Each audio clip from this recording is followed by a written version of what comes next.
In this video, I'm going to show you how I created my Desmos graphing calculator version of the rabbit artwork from the 13 Animals, 13 Circles series created by Dorota Pankowska. And in addition to talking about how I did it, I will explain that fully. I also learned after creating that piece some other ways that I could have done that. So I'll talk about those at the end of the video as well. Here is what that image looks like. So if we take away my picture, and then if we add it back, you can see I got pretty close. There are some few small differences, but I think it looks pretty good for just using Desmos. In order to actually shade in the circles and where they overlap, what we have to do in Desmos to shade things is use inequalities. So I'm going to go ahead and open a new tab just to demonstrate that idea. So if I wanted to shade in the area below this blue line and above this red curve, what I can do is use an inequality. So for example, if I just do y is less than g of x, it's going to shade in everything below that blue function g of x. And you'll notice here also, it's a little bit hard to see with the blue function, so I'll go ahead and hide it. So it uses a dotted line automatically because it is less than, so that means that line isn't included. If I change it instead to less than or equal to, it makes that line solid because that line is included in the solutions now. We can also turn off the line entirely if we just want the shading, which is what I did for this graph because I really just wanted to shade in the piece. I didn't care about the lines. So now we have everything that is below the function g of x, which was x plus 3, because when we have an inequality, our solution to y is less than or equal to g of x is all the values below that line. So then I also wanted it to shade in above this curve here. And then if we hide them both, there we have our little shaded area. Now let's think about if we have a couple circles. So I'm just going to make 2 circles. So there we go. We've got a circle of radius 2. And let's do one that is a little bit shifted to the right. Let's just keep it with a radius of 2. So now let's say I wanted to shade in the areas between these 2 circles. Now this is a little bit more complicated because I don't have them written as f of x. I don't have y isolated. So there are a couple ways we can do it. The approach that I did was I broke these circles up into 2 functions, one for the upper semicircle and one for the lower semicircle. So what I did was I took the equation of my circle and I solved for y. So in this case, I would get y equals square root of 4 minus x squared. That gives me, as you can see, that top half of this circle centered at 0. And in order to shade things in, I do want to call that f of x, or f1 of x, maybe we'll say. Then the bottom half of this circle is going to be the negative square root. So now we have that circle broken into 2 halves. And so if I actually ignore the other circle right now, if I do, let's see, f1 is the top, so we want f1 of x is greater than y. Now we're shading in everything below that upper semicircle, and then to shade in above the bottom, I would do f2 of x. So that's one way you could just shade in a circle, for example. But I didn't want to just shade in that circle. I want to shade in where it's below essentially this red curve and where it's above this black curve. So now I want to break this one into, I want to make it a function. So the first thing I would do is I would move my x's over to the other side to get rid of this square here. I'm going to take the square root of all of that, and now I need to get rid of the square. So we've got that upper semicircle. And then if I want it in y equals, I need to add 1 to the other side. And now I'm going to replace this with a g of x, and we'll call it g1 of x for the top half of that circle.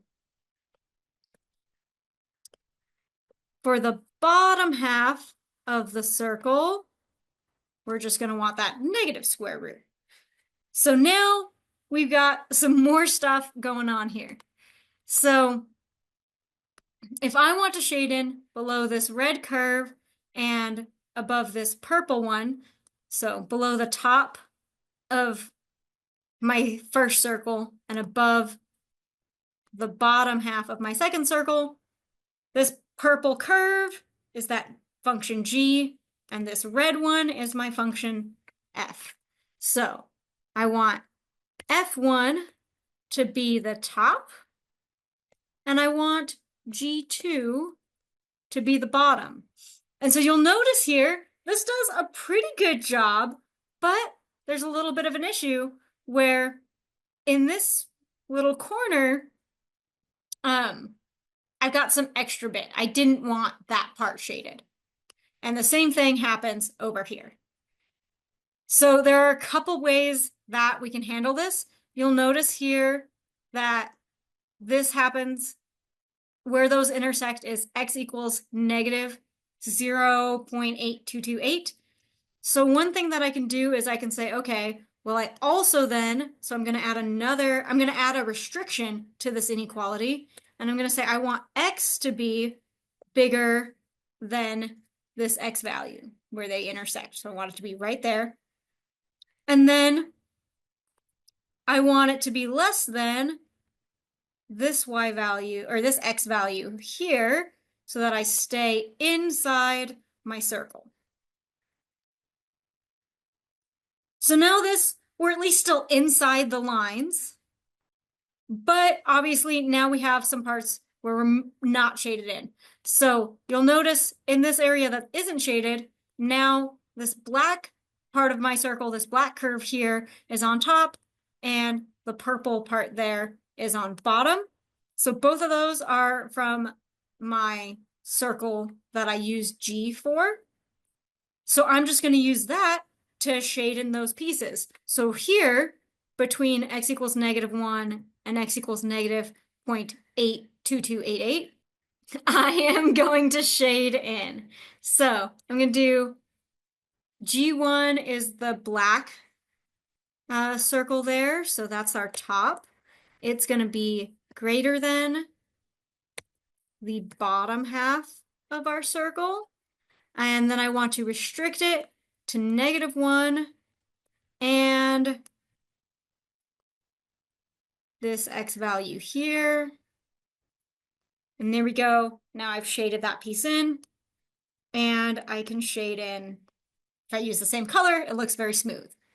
And I would want to do the same thing over here, but we again have a different piece that's on top. So that red curve for my function is f1, and I want that to be the top, so it's greater than y.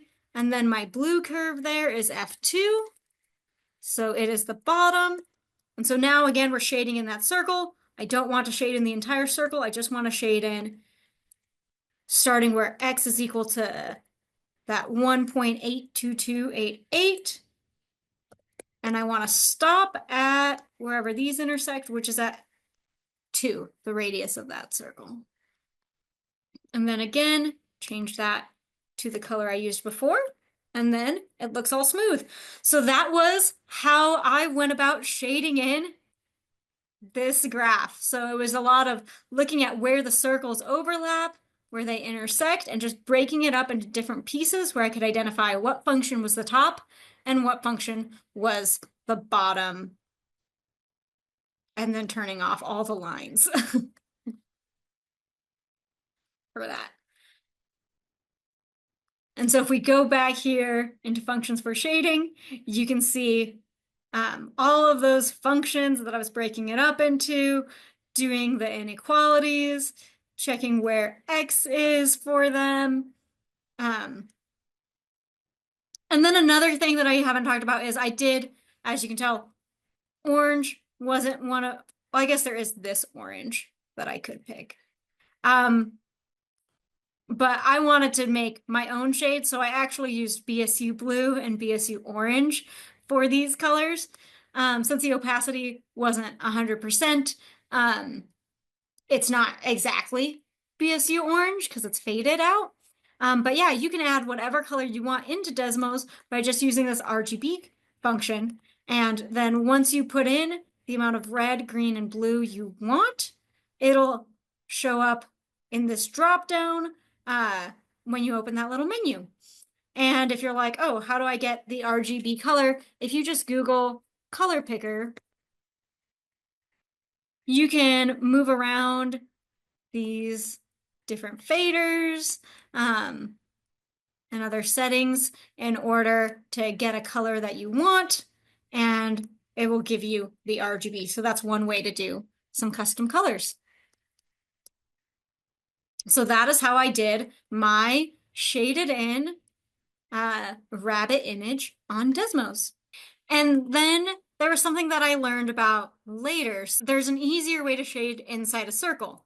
What we can do is we can just say, okay, I want this circle equation, but I've changed my equal sign to less than or equal to.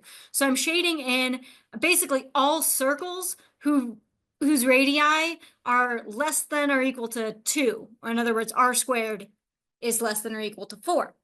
And so that's everything inside of the circle. So we stop at when the radius hits 2, and in other words, r squared is 4 there. So now I've shaded inside the circle, but can I do an inequality that also says, okay, how do we factor in that I want to be also inside of this circle? Well, we can do is we can use these curly brackets like I was doing with those X intervals to also say an additional condition on this is that I want to be inside of this green circle. So I just took my green circle and I changed it from equals 4 to less than or equal to. And now if we hide the circle and we turn off the line, boom, we get that region in between those two circles. So that is another way that you could shade in these images and probably do so more quickly than I did when I initially made my graph art. Okay, and now for one more thing, I mentioned that when I created this art piece, I switched to Desmos because I'm more familiar with Desmos, but I really like GeoGebra for the geometry tool, so that's why I started there. I did, however, learn after the fact that I definitely could have created the image in GeoGebra. I did not have to change to Desmos. So here I have the two circles that we were working with in Desmos there when I did that shading. And it can actually do double inequalities in GeoGebra, so we don't have to worry about having these curly brackets, adding sort of an extra condition. Right now I have that x squared plus y squared is less than or equal to 4. If I just had that piece, we'd end up just shaded inside that circle. And then we have our other equation of our circle. And if I want to shade the inside of that circle, it would also have to be less than or equal to 4 to be on the inside.